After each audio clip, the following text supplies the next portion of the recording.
right, y'all. Welcome to the show. How's it going? Heyo. I'm Scott Horton, and he's Daryl Cooper. This is our show, Provoked. Guess this will be episode 5. For 2 weeks running, the number 1 ranked news show on Apple Podcasts, which is pretty good, I would say. He is Martyr Made. That's his big deal. He's Martyr Made on Twitter, and he's Martyr Made on Substack, and Martyr Made is the name of his great podcast. He also co-hosts The Unraveling with Jocko Willink, at least from time to time. Bunch of great ones in the past there. And but especially the Martyr Made podcast. That's his big deal. And me, my thing is I'm the director of the Libertarian Institute. I'm the editorial director of antiwar.com. I'm the host of the Scott Horton Show. I got 6,000 interviews going back to 2003, proving how great I've always been on everything. And I wrote a bunch of books, which you can see behind me if you're watching the YouTube version of this.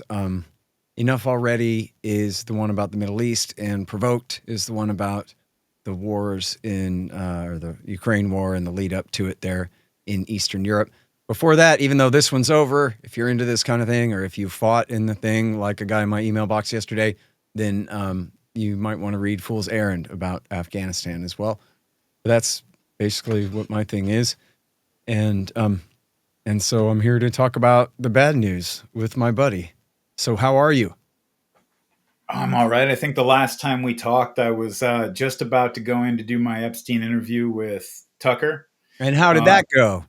Went, it was all kind of a blur since I was running on about 40 hours and no sleep, but I'm told that I did all right. Didn't embarrass myself too badly. And as far as the podcast itself, man, it's blowing up. I mean, across all platforms, last I heard, it was up like 12, 13 million downloads. So like it's really blowing up, which is nice to see. It's nice to, I think, have something out there. Like I didn't cover everything that could have been covered. Obviously, it's a big story and there's a lot of strings to pull on.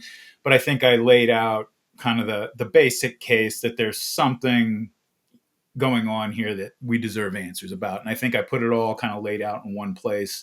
A lot of people told me they're sharing it with their with their dad or whatever, who doesn't, he's sort of a normie political guy or non-political guy. They got this like one-stop shop now that they can send people to kind of go get red-pilled on that issue. So that's good.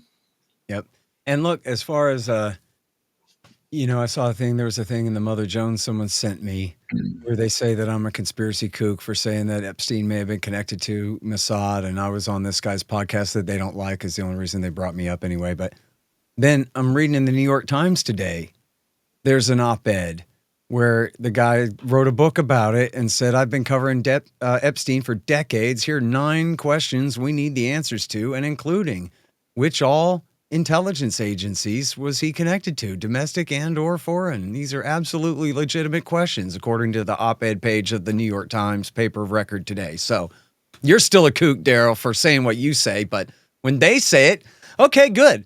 If it hurts the Republicans, fine. Let's see whoever it hurts because they're connected to Jeffrey Epstein and we find out the truth of their relationship with Jeffrey Epstein. I think we are all just fine with whatever consequences those people have to suffer, whoever they may be. Yeah, I mean, I hereby speak for everyone when I pronounce that. Yeah, thank goodness they think they can connect it to Trump and the Republicans, or we never hear anything about it. So Right. I'll take it. I'm willing to sacrifice every single one of the members of the GOP to get the truth on this. So yeah, what do they ever mean to me? Yeah. All right. Well, so speaking of Israeli spies and the things that they do, or the Israeli state, the war in what do you call it? The genocide. I just call it the Palestinians of the Gaza Strip. When I bring it up or mention it in a statement, I just say the assault on Gaza, something like that. You can't call it a war. It's insulting to call it a war. One of the things that really pissed me off and kind of got me emotional about this whole situation at the very beginning was all of these people coming out and trying to compare what the Israelis are doing in Gaza to what U.S. forces did in, Iraq or Afghanistan or something. And like, I'm the last person in the world, or maybe second to last next to you, to defend either of those wars. The conduct of our forces is not comparable to the IDF, and it's a freaking insult to our guys to like even to even intimate that. It's ridiculous. I mean, what's going on there? I mean, look, there's no heavy combat going on. There's not daily rockets being fired from Gaza into southern Israel, and they're just sort of trying to make it stop. And there's a lot of just hardcore, stressful, heavy combat situations, and sometimes civilians get killed or whatever. It's just that has not been going on for months and months and months now. I mean, and they're still just killing dozens of non-combatants a day at a time when they're starving these people to death. Now, I think last I saw, 111 people have died from starvation related causes, and yeah, it's just, this is not a normal war. It's not the kind of war that a lot of people. I was actually talking to somebody, a buddy of mine yesterday, who tried to make the point that, well, no, it actually is a normal war. The what the U.S. was forces, the way they were behaving, their level of discipline in Iraq or Afghanistan that you're talking about, that was not normal. This is just normal war. And I'm like, well, whatever, man. Like, you know what? Like, we shouldn't be associating ourselves with this anymore. And it's That's a funny way to rationalize it, right? They're like, yeah, look, man, the rules of warfare, the Geneva Conventions, and an attempt ever heard by of Genghis Khan? yeah, yeah, seriously, the attempt of Western powers to put some kind of limitations on the way. Nah, come on, that's just naive. Yeah. I mean, the rate at which we are just burning through the credibility of every international institution that we built up in the post-war era to try to serve as intermediaries so that countries could try to resolve their differences at a See, level. now you're acting like a pro-Israel propagandist trying to convince me that the silver lining is worth it. But no, yeah, look, the thing is, and I guess I'm just rationalizing, man. I keep thinking that people must somehow talk themselves out of the knowledge of what's really happening here. Where, hey, look, you can't just deliberately inflict a famine on someone, or that makes you the bad guy. And what in the world? Like, if there's got to be, if everybody knows, then there's got to be a consensus to stop it. And if there's got to be a consensus to stop it, it must be that everybody doesn't know, or that they're just so inculcated with propaganda they just can't get over the fact that the Israelis got to be the good guys, or else why would we be on their side? And so it's just baked in that that's just how it's got to be. And so they just can't hear it, that no, they fight like barbarians. This is a Eastern Oriental culture that does not share our values at all. Just because Netanyahu has white skin and speaks New York English, kinda, that's not good enough. That's just PR. That's Hezbollah. But the reality is, I mean, most of these people are Russians, right? Like, they fight like Russians. What do they care about Palestinians, dude? Nothing. It's like, am I repeating myself from last week? It's like when the Vietnamese fight the Hmong tribesmen. You just kill them all. This is tribe versus tribe. The women and children go too. Nobody cares about some Swiss office where somebody signed some parchment, Yeah, and it's crazy because you get these people half the time. I maybe I'm just naive. Like, I want to believe they're bots and being run out of Tel Aviv or something. But I think I see a hell of a lot of them that are definitely not. They're real people, and they're not people who live in Tel Aviv who lost 3 cousins on October 7th or something. It's just some American Christian MAGA guy who lives in Omaha or something.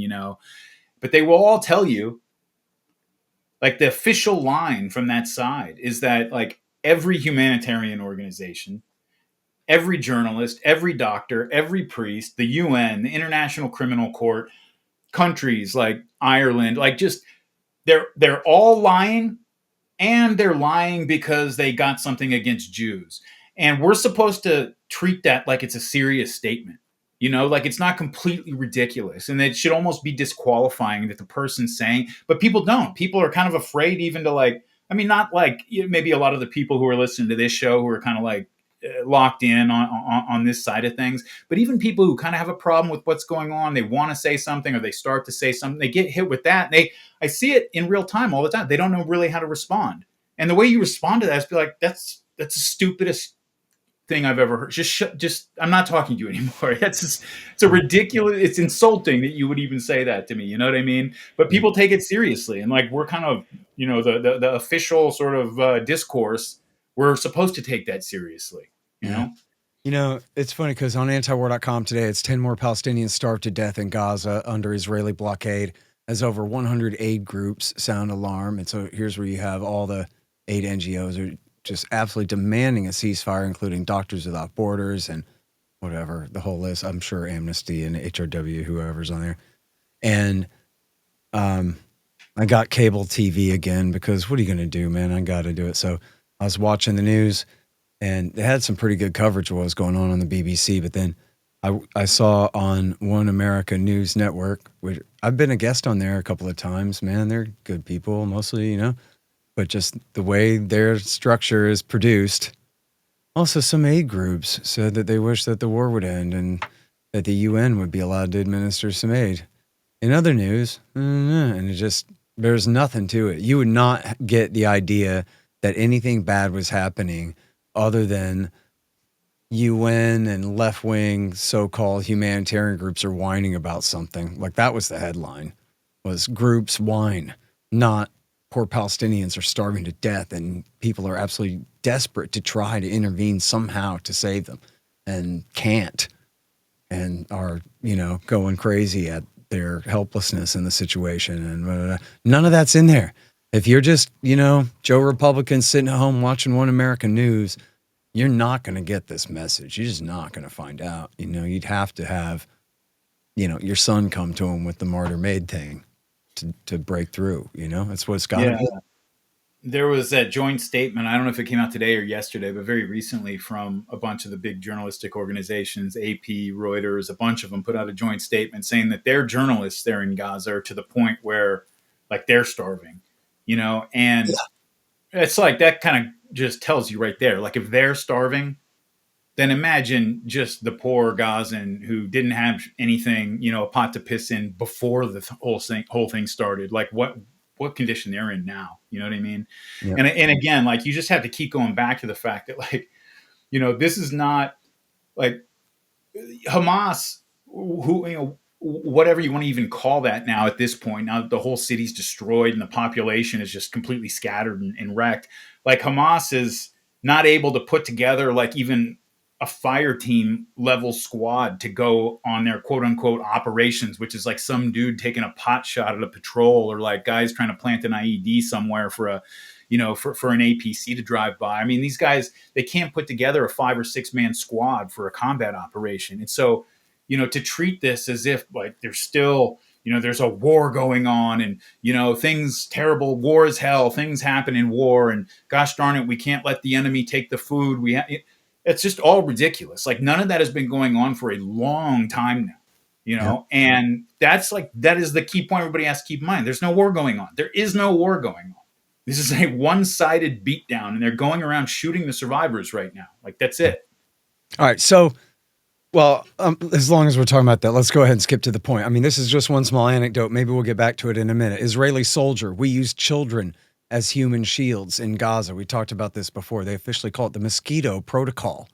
And one senior military officer told Haaretz, we have a sub-army of Palestinian slaves that we use to clear buildings and rubble and tunnels. And that's men, women, children, the elderly.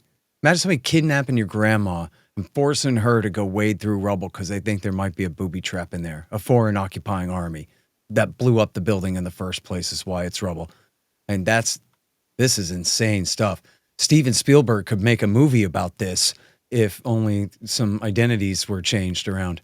And this is the Mosquito Protocol. It's an official policy, but wait, hang on. One more thing is, but to your point, is that they're moving them out. And they've said this repeatedly, that the goal here, you're saying it's a one-sided beatdown with the purpose of forcing them to voluntarily emigrate. And they're working hard on a plan, and the Trump government is going along with this to try to force them to go to Libya or Ethiopia or Indonesia, which, Ethiopia or Libya, I mean, these are war-torn countries right now. Indonesia could potentially absorb them, but you're going to force these people to move to Indonesia? I mean, are you crazy? And they're not going to do that. They would lose. They would become the enemies of, and it's the most populous Muslim country in the world. And they're going to make themselves the pariah of all Muslim nations in the world for helping the Israelis, acting as accomplices to the Israelis for cleansing the Palestinians out of the last of the Gaza, and once they get them out of Gaza, then it's a lot easier to go ahead and finish the job and push them out of the West Bank. And then the Muslims lose their control of the last of their holy sites there and the rest.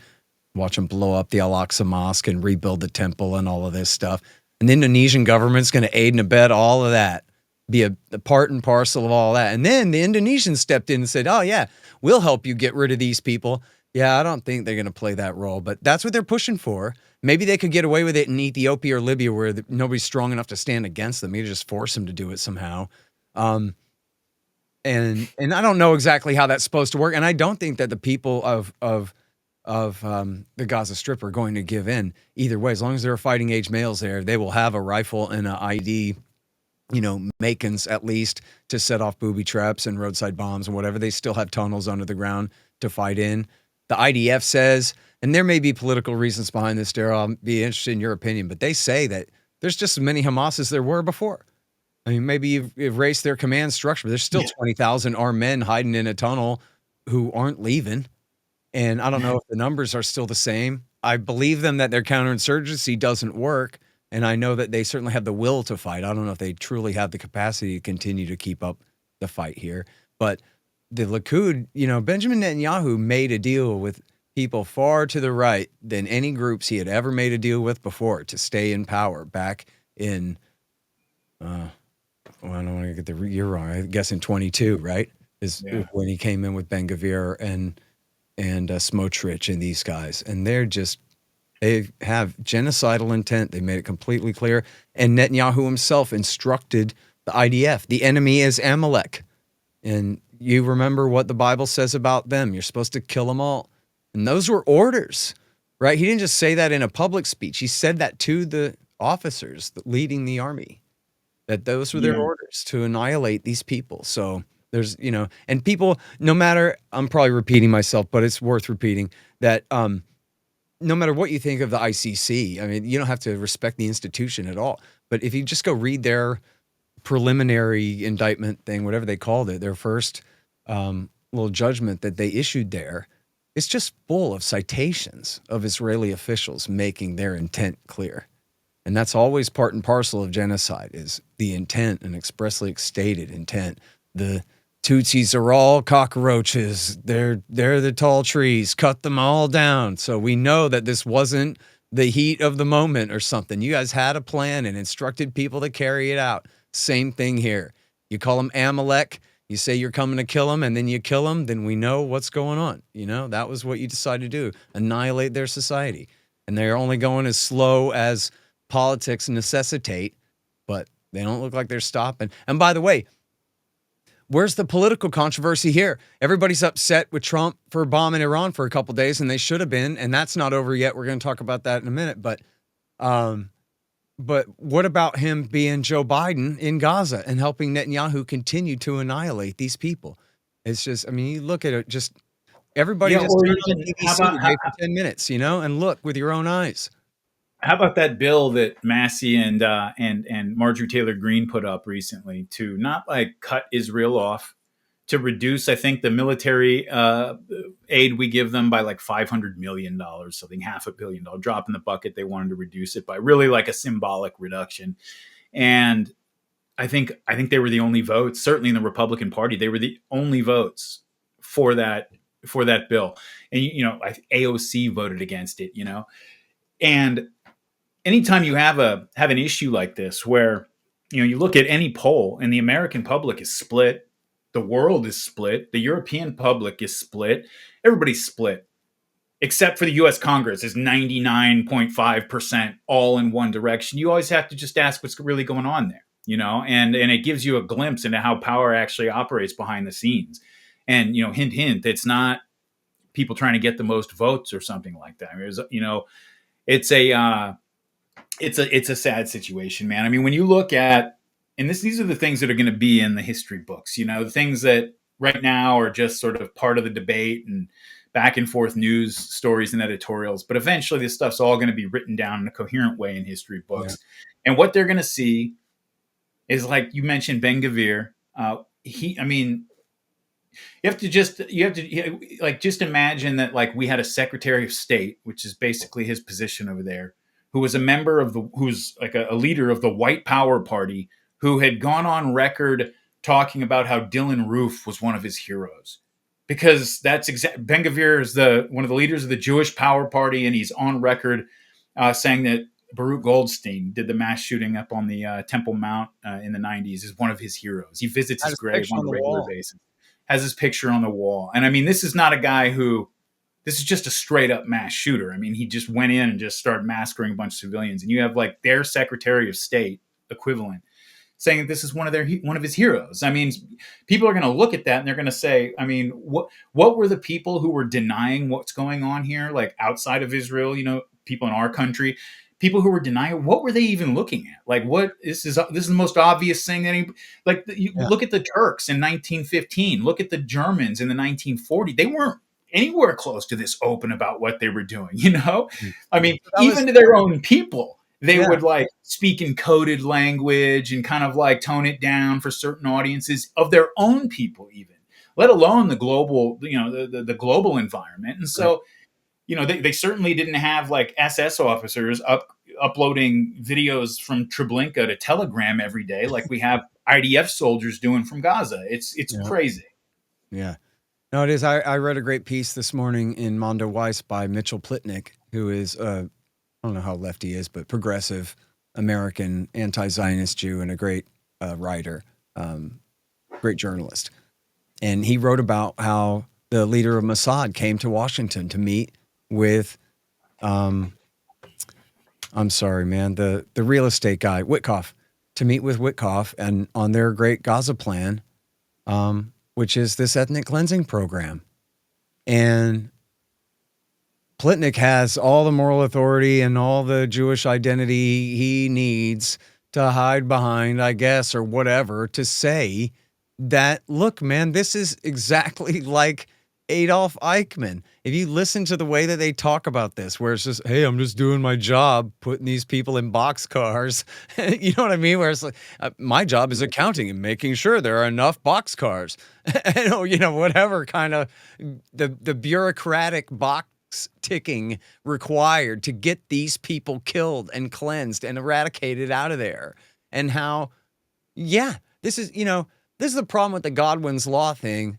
Or even more to the point, it's the problem with what Godwin's Law was describing, which was where everything is the Nazis. Well, you know who also liked to drink tap water? Adolf Hitler. So, that kind of thing. And the thing is, seems to me that's actually not true anymore, because he was right. Godwin was right that any online discussion immediately turns into, oh, yeah, you're just like the Nazis. And they actually wore it out. It actually became so stupid to do that. I think people really quit doing that. But now you have people acting just like Nazis, and it's like passé to call them that, right? That's what everybody calls, or I guess I'm not really framing that right, because the Democrats do call all Republicans in America Nazis and all of that, and Donald Trump and all that. But it seems like it's all because of all the propaganda all around. It makes it more difficult for a serious guy like Mitchell Plitnick to just say, hey, look, in the synagogue I was raised in, that's not what we're supposed to support, the mass violation of human rights. What in the world is this? This is what, if we're victims when this happens to us, then what does that make us when we're the ones doing it? All right? Like that makes us the perpetrators and the other guys the victims. And that's a role that, of course, we should not be playing. It's as plain as day. But that doesn't get a hearing, right? Because like the Adolf Hitler's name has been worn out by everybody who used it, inappropriately or, as an inapt comparison, where now it really counts. And we talked about this last week. They talk about, well, what we're going to do is we're going to build these camps where Rafah used to be. They destroyed it, completely wiped it off the face of the earth. We're going to build camps there, and then we're going to concentrate the Palestinians there. Like, wait, check that translation. No, that's what he said. The defense minister said that. We're going to concentrate them in a camp down there that we're going to build in the South as we prepare to force them to voluntarily emigrate.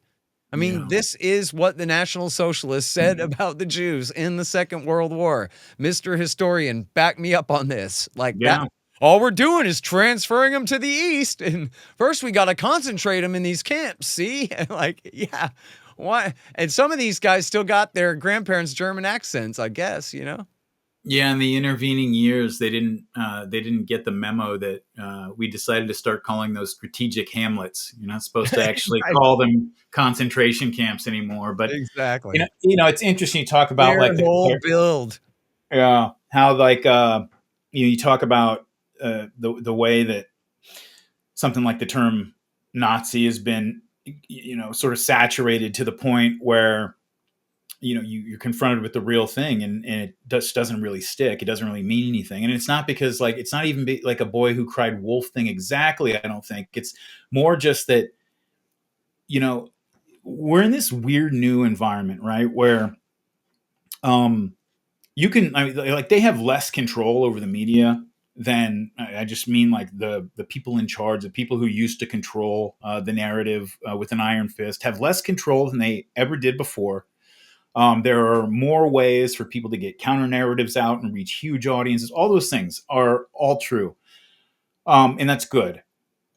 But what has actually happened, and they've shifted their tactics on how to deal with this stuff a little bit. Not everybody. A lot of the old boomers, like they're still living in the old world, and it shows in their really terrible propaganda. But there is an adjustment on their side going on of realizing that the way that you fight all this stuff now is not to try to just firmly control the narrative. That's just not going to work. It creates backlash, creates suspicion, shines a spotlight on things you don't want it shined on. What you do is you just flood the zone with so much content, so much, BS. I was going to curse, but that people they're confused. They don't know what to believe. They're just too much, and they're overwhelmed, and everything kind of, it all gets like swept up into the content stream. And before you know it, like kids are dying in Gaza, starving to death in Gaza is just like, that's this week's twist on the Gaza TV show. You know what I mean? Like it's not actually thought of as something like, no, we're actually taxing Americans and sending these people money for weapons to shoot these people at the aid distribution centers. That's actually happening. Oh, hell, sorry. I was had my mic muted. Or this is the other guy's issue. This is the thing the other guy cares about, not us. And so Right. I get this. You go on the Tim Pool show, and it's like, look, if Palestine's important, how come these icky, horrible communist college student protesters I don't like care about it? I'll be damned. I'd rather die than agree with them about anything. And it's like, in a way, like, yeah, it really sucks that the wokeists who are wrong about the last 10 most important things decided this is their issue now, because they really are, in a way, getting their stupid commie cooties all over it, which is just too damn bad, because the Palestinians are still people, and it ain't okay to starve their babies to death, for God's sake. But as what you're saying about this dynamic, the psychology of it all, where it just becomes unreal. It becomes... mediumist message. It becomes something quite different than what's actually happening to the people there by the time it gets to your mind. Yeah, and like think about, and it's not even that you don't believe it. It's that there's just a layer of unreality about it, where just like the Epstein thing. You look at like every poll that comes out, and like 70% of people or more think that he got murdered in prison because he had dirt on very powerful people. Now, whether that's true or not, if 70% of people believe that, okay, that there's this mass pedophile who's working with intelligence agencies who has blackmail on people powerful enough to have him murdered and cover it up in a federal prison when everybody is like fully expecting him to be murdered in this prison, right? If that is the case, well then, when's the Tea Party? I mean, like that's a reason to throw down and like overthrow the government if that's what actually happened, if that's what's going on, if people believe it. But nobody's even remotely close to even thinking that way. but they do believe it. They do believe that that happened, and yet it's just kind of like it's just part of the TV show. You know what I mean? It's not something that demands action on their part, and it's the same thing here. I mean, look, like, Well, and we don't know what to do, right? You and me can do a podcast about it, but we don't know what to do either. If we yeah, show up that's at a part tea of it. party, we're just going to get thrown in the harbor, right? Yeah, We're and gonna lose. especially because, like, it's, when you have just completely closed ranks at like the elected politician level and the bureaucracy level, like, you can go to what? We can go to Thomas Massey, can go to Marjorie Taylor Greene a bit, Democrats maybe thought they could go to AOC, can't go to her. And so, like, who do you go to? It's just going to be some marginal backbencher who's going to get shut down. There's just no avenue in to put pressure on these people. Yep. I mean, you could get to the point, I think, where 80% of the country was calling for an end to this and demanding an end to this. And I don't think that they would really, like, the elected politicians would really even be afraid of that, because Well, they know that when the time comes in a couple years and, you have to choose between reelecting a Republican or getting, Ilhan Omar, or vice versa on the other side, you have to elect like this person who betrayed you on this issue, because otherwise you're going to get a fascist or whatever. Like, they just have confidence that that's going to work. It's always worked before. And the sad thing is they're probably right. Yeah. Well, I wouldn't be too pessimistic about it. I think this is one of those issues that we talked about where it's just too obvious and too simple and too easy to understand and too outrageous for everybody, no matter who you are. And, like, there's a reason for right wingers and left wingers to want to play it down because their guy might be implicated. There's also a reason for them to want to play it up because the other guys are implicated too. And it's just the most ugly and outrageous thing. It seems like there very well could be a tipping point about this, and maybe it's already there. Like I say, I got cable TV again, so I was watching the news, and one of these heads in boxes was reporting from Capitol Hill and said that they're talking to these congressmen. They're saying every phone call is about this. Nobody cares about anything but this. You're going to let these people get away with this, or you're going to do your damn job. Ring, ring, ring, ring, ring, all damn day. So that's either happening or it ain't. And it's happening. People care about it and they're making it an issue. And so, like, we're not all the way dead yet. And it's, I don't want to be too defeatist here. Yeah. As I was saying before, you don't have to sell or buy a bunch of snake oil about just call your congressman, young man, and participate in democracy and everything will work out your way in the end or whatever. It's not like that. But it is worth trying anyway. It's worth keeping the issue alive. And I'll go ahead and I had to work this in here somewhere. And I swear we're going to get right back to Israel and Syria and some other shit in a second. But this is an important example of what we're talking about, and it's worth bringing up here. There's a brand new book out called Blowback by Margaret Roberts is her name. And it's about the Oklahoma City bombing, and I haven't read it yet, and I'm really, really busy, and it's probably going to be quite a few weeks before I get a chance to, I'm sad to say. But every other podcaster out there in the world, you should know about this book, and you should have her on. This is not a bunch of crap. And there is a bunch of crap about Oklahoma City floating around out there. There are also people who are not kooks, centered around Jesse Trentadue, the lawyer from Utah, who have done very good work on this, and that includes her. This is serious journalism about what sounds like a controversial topic or whatever, but it's one that I've been good on since day one, just by happenstance, and has been, very important for a long time. And one of the things that was so important about it to me in the first place was, well, what do you mean that they can get Rather, Jennings, and Brokaw and every newspaper editor in the country to go along with this thing? We're blaming it on the one guy and his closest friend was 2 states away. And then that's it. And it doesn't matter that I know you're lying, that's not true. I know for a fact all kinds of things that indicate a much larger thing, but I got a lot of facts that absolutely prove that McVeigh had help that day in town. And for some reason, you guys don't want to know. Oh, now John Doe 2 doesn't exist at all, huh?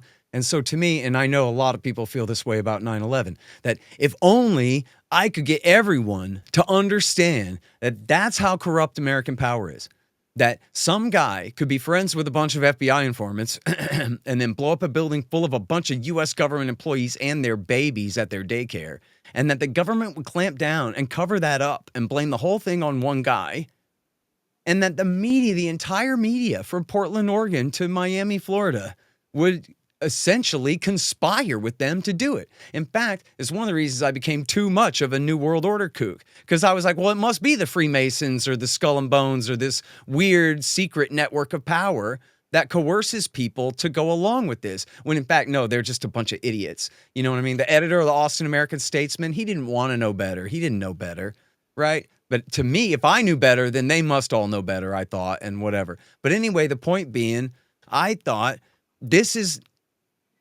on top of how important it is in its own right, and for all the victims and all the perpetrators who were not held accountable and all that, that this is like the key to waking up everyone.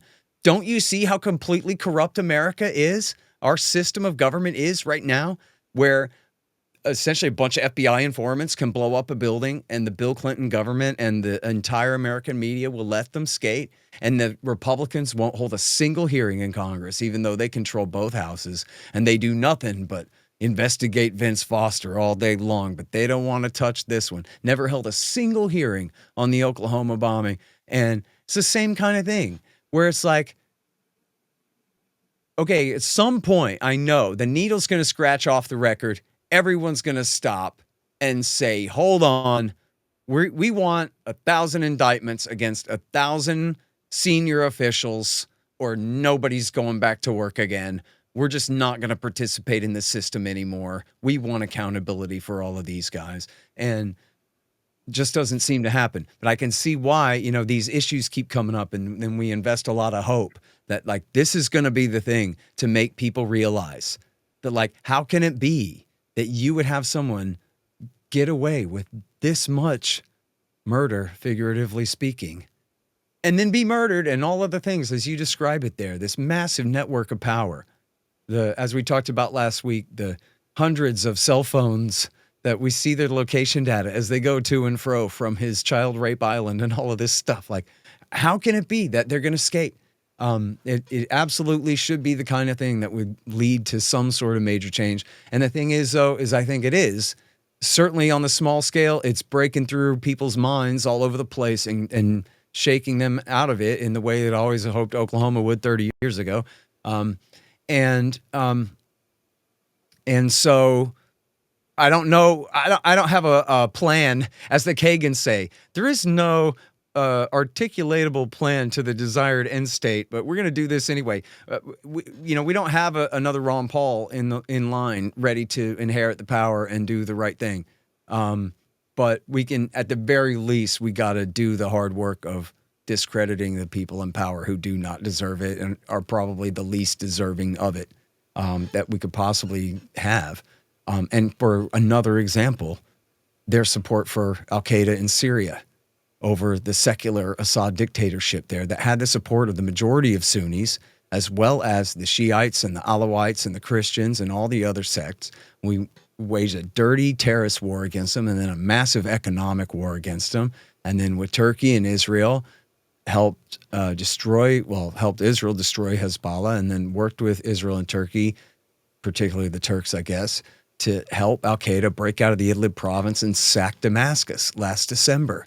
And now Donald Trump, just again, following right in Joe Biden's footsteps, has normalized relations with Syria. Not that I'm saying he should have kept sanctions on or whatever. We should just leave Syria completely alone. But he went over and shook hands with the guy and referred to him as having a strong past, which meant he fought Americans in Iraq War II. And only because the Israelis hate the Shiites more and the Alawites are friends with the Shiites. And this is a corruption of American policy over there, where the war on terrorism ain't just dead. It's completely sold out. It's 180 degrees the other way.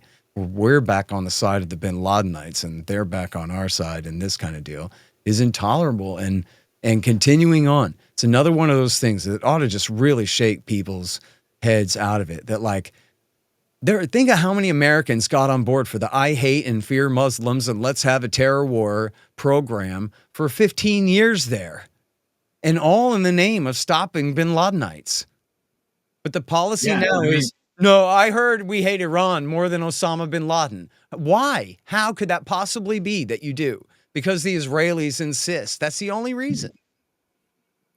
Yeah, and there's like there's a way in which, like, ever since the Second World War, when the great powers kind of all developed their own nuclear arsenals, where you could fight proxy wars, but direct conflict between great powers like really was kind of uploaded into the information realm. And so information operations and propaganda just became just a dominant mode of like interstate conflict, basically, and what that's meant.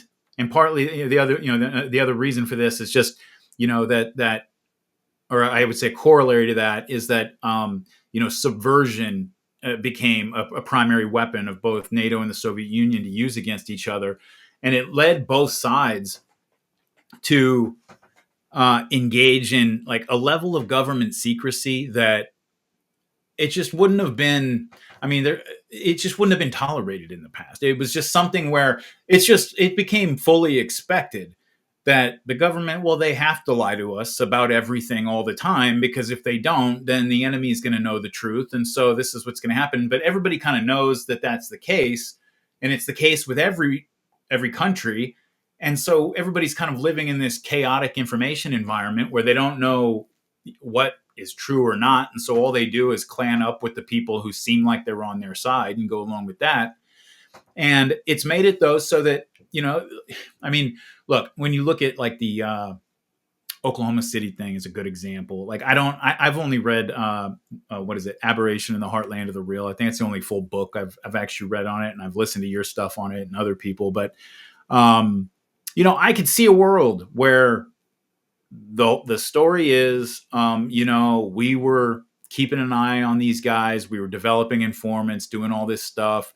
Yeah, we could have stopped it beforehand, but we would have got them on like weapons and explosive charges that had been out in a year, and then we'd be back where we were. And we wanted to catch them in the act, lost track of them, and then boom. And then we said, oh no, we can't get caught. We can't let people know that we actually were watching these guys. And so we're going to cover it up. The Epstein thing, I could see a world where like, intelligence agencies during Iran-Contra and other things that were going on back then were working with guys like Robert Maxwell and Adnan Khashoggi, and that they barely even knew who Epstein was. Epstein was working for those guys as like a money man and like so forth, and that his sexual proclivities were all his own thing. And, if they had come out and said, look, yeah, everybody knows we were doing some dirty stuff back in the 1980s. When you do those kinds of things, you work with those kind of people. They're not, church going, good folks all the time. Sometimes, you have to work with the scum of the earth. And like this guy turned out to really be the scum of the earth, but we didn't have anything to do with the sexual stuff. They could say that, and people, even if they didn't buy it, it would be enough. But instead they come out with these just lockstep insulting lies to your face. And everybody then just kind of assumes that the worst possible scenario is probably what happened. And so the FBI worked with those guys to plan the Oklahoma City bombing so that they could have an excuse to take all our guns. Or the Epstein thing is because there's this massive global worldwide like organized ritual child abuse cult that runs the world. And like, and again, that, that by itself, I mean, I think is probably a weapon that the people who are trying to cover these things up utilize to the fullest. Throw the stuff out there that is a compelling and interesting way to connect all the dots that to any thinking person is really ridiculous and can be kind of, or at the very least can't be proven or supported. And then they can come in and shut that down, and then sort of by proxy shut down the more reasonable people. Yep.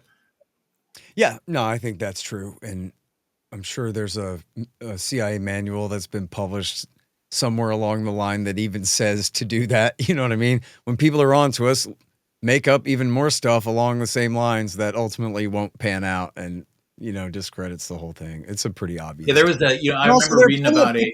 There are plenty of people who are just willing to speculate about anything and are willing to muddy the water themselves and don't care. And so there's a lot of that too, which just sucks, Yeah. And they do. I mean, look, like I remember this is obviously a very tame version of it, but I remember reading about a British information op back in the 70s in Northern Ireland, where the British intelligence figured out that this big shipment of RPGs that the IRA had gotten their hands on had a faulty trigger mechanism that sometimes caused them to like blow up in people's faces and stuff. And the British, they didn't want they wanted, it wasn't meant to like stand up over a long period of time, but they wanted to keep the IRA from figuring out what was wrong with the things like for as long as possible. And so the British figured out what was wrong, and they started planting stories in the press and spreading rumors that it was like anything but that was the actual problem. And like, you know, that's the kind of thing that they do. You know, they plant stories out there that are just purely meant to be diversions, you know, and you know, in our day and age, when you have this very strange, right, like you know, information environment with the internet and social media, and especially like the way everything is kind of built around virality, you know, where you can throw something like that out there, and I mean, you don't even have to like, that's it. That's all you have to do. You throw it out there and get it started, and it just kind of takes on a life of its own, and you don't ever have to give it any input again. You know, it just kind of takes on a life of its own and becomes an online cult built around this idea or this theory that's out there that's almost self-perpetuating and defends itself from like outside criticism and, you know, and things like that. And so, and you know, there's probably, Well, that's what's so great about the Oklahoma story, right? Is again, kooky topic with solid journalism on the subject, and you just can't deny the level of atrocity and the level of outrage that they would cover that up and allow the guilty to go free to protect their own asses, and that the media did go along. That when they said there's no John Doe 2, Mike Wallace went, there is no John Doe 2. And then we just all lived in a there is no John Doe 2 world after that. That is unacceptable. And so, but what it is, it sounds crazy on at first. And see, here's the other thing, is most of the kookier stuff, like Lori Milroy and Judy Miller trying to pin it on Saddam Hussein and these other people who said that Al-Qaeda had trained Terry Nichols in the Philippines and all of this more outlandish stuff. There was a lady who, in alliance with Judy Miller and Lori Milroy, tried to blame it on an Iraqi and some Palestinians and all of this. It's just ridiculous. But see, all those kind of went away. You know, it's just been too long. And so now what's left is what we already knew, which was I mean, you'd like to think that we live, were informants. And there were a couple CIA associated provocateurs in there as well. And I think it's just as you described it. They were supposed to catch them red-handed, and then they didn't, and then they covered it up. But the real part is that they succeeded in covering it up. That to me is the part that ought to shake everybody out of it. And that's what's great about things like there's a brand new documentary that came out on HBO last year about it. And then I know enough about this book to know that this is the good stuff without the kooky stuff. But on the level though, that does teach you that you live in a different country than you thought you did. And in fact, I could say a mutual friend of ours had told me that he was only just learning about this and was just like, okay, I get it. So they lied about everything, everything. And I believed it. And now I don't. But like, okay, so who, you know what I mean? Like that's a real change in life. If they could even lie about that, are you kidding? The Oklahoma bombing too, you know? Yeah. And especially when you get, you know, certain things like the JFK assassination, like JFK assassination is a perfect example. Uh-oh. Daryl turned from a video into a still photograph. just as he was getting to JFK. Yeah, here I am. You got me? Front of the head. Oh, no, there he is. He's okay. All right. I thought somebody shot you from the grassy knoll right then. No, the CIA tried to DDoS me, but you know, I got a crack security team here at the farm, so we're good for now. But you know, it's one of those things, and like the Epstein 80s, like Iran Contra thing is another good example of this, where you know it's sort of this it's this topic that is always kind of sitting out there for people to go and learn a lot about the power structures operating you know, in the immediate period, like right before like the world we're living in now. And so like you read about the JFK assassination, you might go down a million different rabbit holes that don't lead anywhere and come out of it still like really not sure who killed the guy or why or whatever. But you're going to know a lot more about what was going on in the middle part of the 20th century just from doing that, you know. And the same thing again with like Epstein and Iran Contra. I mean, you might come out of that like no more certain of anything than you were before. But But you know damn, a if lot you more don't about know, Iran-Contra. well, which means that you know a lot more just about like how just this how conflicts were being waged in the late Cold War and how intelligence agencies operate, just all these different players, and so they're very useful for that. And that, I've always made that case that Epstein is most likely going to just become another JFK thing, where you never really know, and people always kind of talk about it, and Yeah. it just never comes out. But that's not while it's not ideal, it doesn't mean it's not useful, because this issue is just, it's going to be hanging out there for people to, Yeah. to find their way into this world and start to question the world that they do live in. And yeah, and JFK is a great parallel because, hey, somebody blew the president's head off. Pretty hard to consider that anything but a mystery that needs solving. You know what I mean? Yeah. An extremely important one that's just right there, abrupt and in the open where, if he'd gone to jail for something, it would have been murky. There's, obviously a cottage industry of people who believe, and I think I'm probably one of them, that Nixon was set up and that Watergate was a coup against him for a variety of different alleged motives and whatever. But hell, most people don't think that. Most people don't have any reason to think that that was anything other than he screwed up and got busted. In fact, I just saw a clip of him where he seemed very suspicious about what happened at the Watergate in the first place. But then he took responsibility for, yeah, me and my men, and especially my guys, but me too, we should have just resolved the thing instead of doing what we did, trying to continue covering it up and whatever. So he was, man enough to admit that part. But he seemed honestly suspicious about why would it take 7 guys to break into one building together and, all of that kind of thing. But JFK getting shot, like, you either just want to believe that, oh, they would never lie, it had to have been that one guy, or not. And I think almost everybody is not. I don't know what the latest polls say, but I know it's always been super majorities of people believe. And there's a great Bill Hicks joke about this. Why he's always talking about JFK. He's like, well, because we didn't do anything about it. Everybody knows that it was a coup. Everybody knows that people in the government killed the guy, but then they got away with it. But then we continue to pretend that this is a democracy and the people are in charge when, well, no, both of those things can't be true, right? Like, what are we talking about here? It's a long time ago. It wasn't that long ago. And if it's still unresolved, then it's currently unresolved. You know what I mean? What the hell? Yeah, But wait, and I mean, go ahead. yeah, I was just going to say the interesting thing, it's like very different about our contemporary era from JFK, say, or the Oklahoma City thing, even more recently, right? Is like you said, they could get Peter Jennings and Tom Brokaw, whoever, Chris, I don't know, whoever the other guy was. Like, you can get those guys on message. Yeah, Dan Rather. Get those guys on message. Get a few of the big papers on message and big media outlets, and you're done. Like that, you pretty much did it. And you're still going to be people out there who can they latch onto something that some intrepid journalist, put together, and like but those people are always going to be fringe. Whereas today, now, like they don't, it's not, these things aren't covered up. Like everybody looks at the Epstein story and is like, everybody thinks there's something incredibly wrong with this that involves probably people in power. It's not really covered up.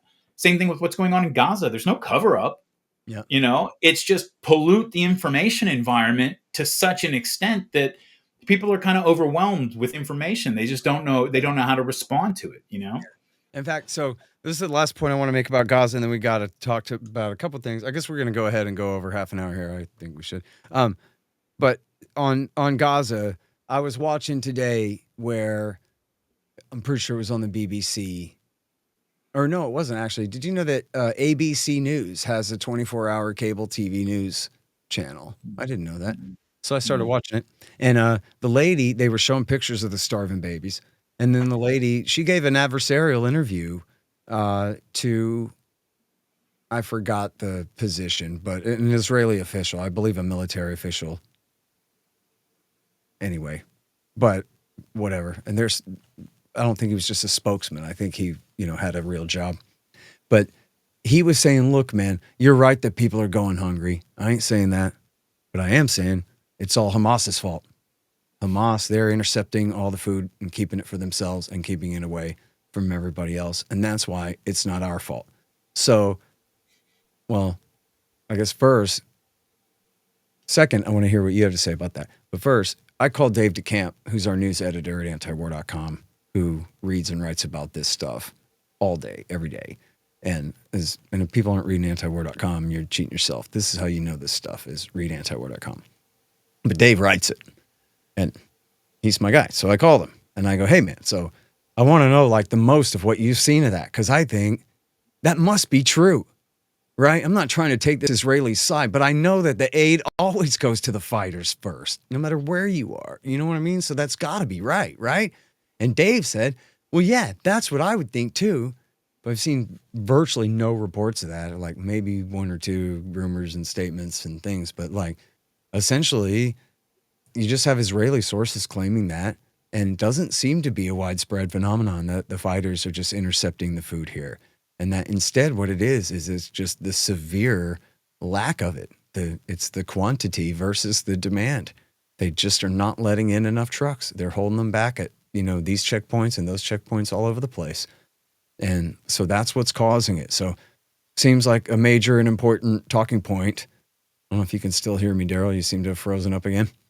But for the audience that I'm still talking to, I guess, it's an important talking point on the regime side that, it's everybody's fault except the people who are, the owners of the zoo and have these people locked up in their pen the way that they do there. So, but it's not true. So I think we got Daryl back here.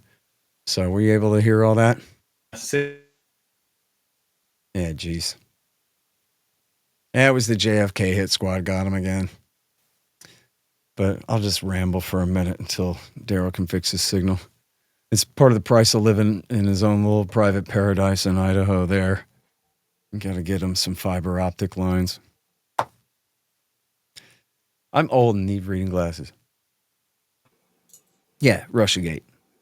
Well, let's skip Russia. Oh, we got you back. I'm back now. Yeah, sorry. Sorry. You want to talk about Russiagate? Let's talk about Russiagate. Yeah, there was something... Oh, you were talking about, yeah. So one thing I did want to mention is, from what I understand, as far as the food, stuff you were talking about, is that there have been, and this was, I think I read this. Oh, hell. Well, I think he was going to say that they've been massacring the people at the aid sites, which is something important that I should have mentioned. And I'm glad he just reminded me in case I'm hopefully completing his thought there. And it's been massacre after massacre. I think we talked about this last week. It was in Haaretz. They did a big special on this, and we cover this at antiwar.com daily. They are almost daily anyway. They let the people come to get food, starving people. They blockade them till they're starving to death or at least going severely hungry. They're desperate mobs of people to get the aid.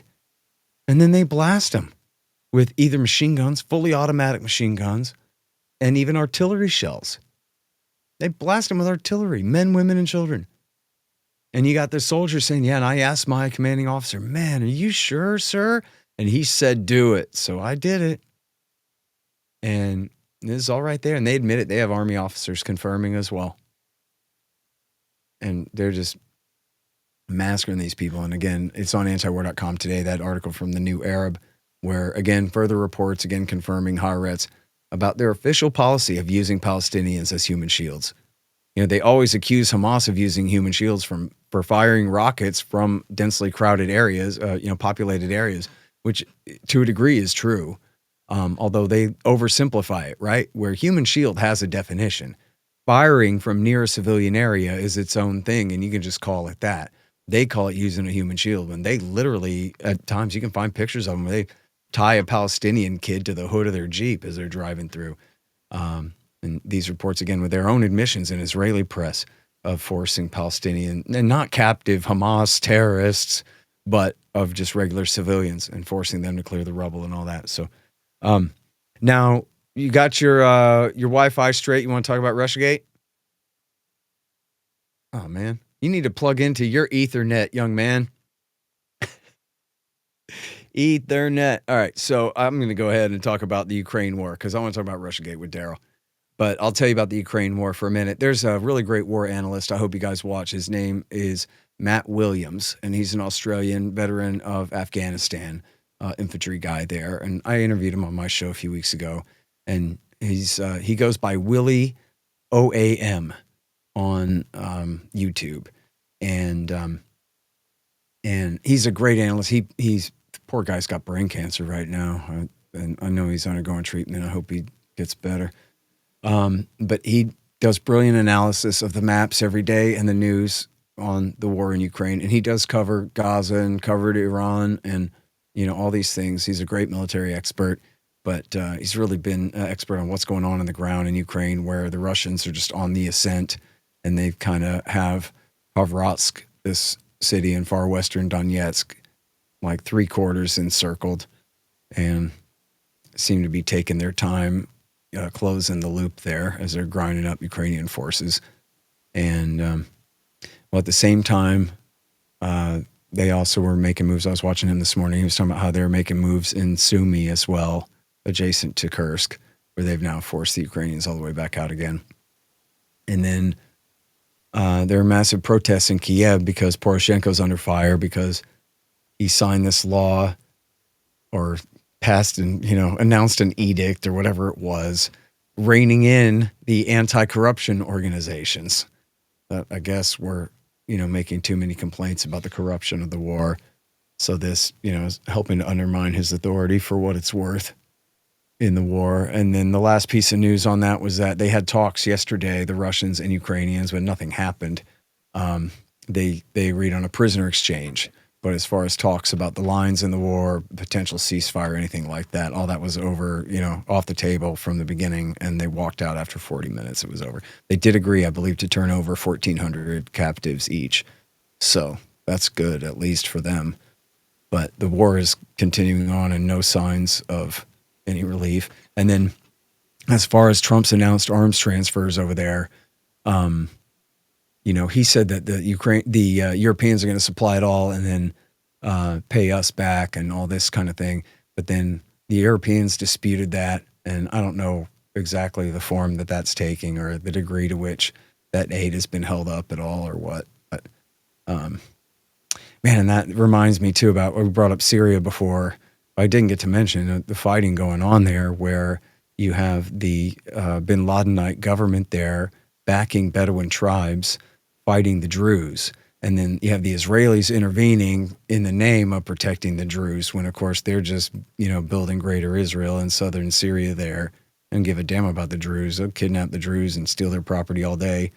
But then, and the bin Ladenite forces were lining up the Druze and executing them and all. So it isn't like the Israelis don't have a pretext, because the bin Ladenites are as bin Ladenites do. They fought against the Alawites. They murdered Christians, especially Alawites. And now they're backing these Bedouin tribes against the Druze in southwestern Syria. And, how are they ever going to form a coalition government with the Kurds out in the east, or be able to follow through on governing any of that country? I don't know. I don't think there's going to be much left of Syria by the time this is all said and done. And now I don't know if I should keep going. I want to talk about Russiagate, but Daryl cannot get his Ethernet to work, I don't think. So maybe we ought to just wrap this up here. Man, I wanted to talk about Somalia. I want to talk about lots of things, but I guess we'll just leave it here. Oh, go to the Libertarian Institute, libertarianinstitute.org, and read Jim Bovart's great new article about Waco and the end of accountability. You'll really like it. And that's it for Provoked, I guess. We'll see y'all next week.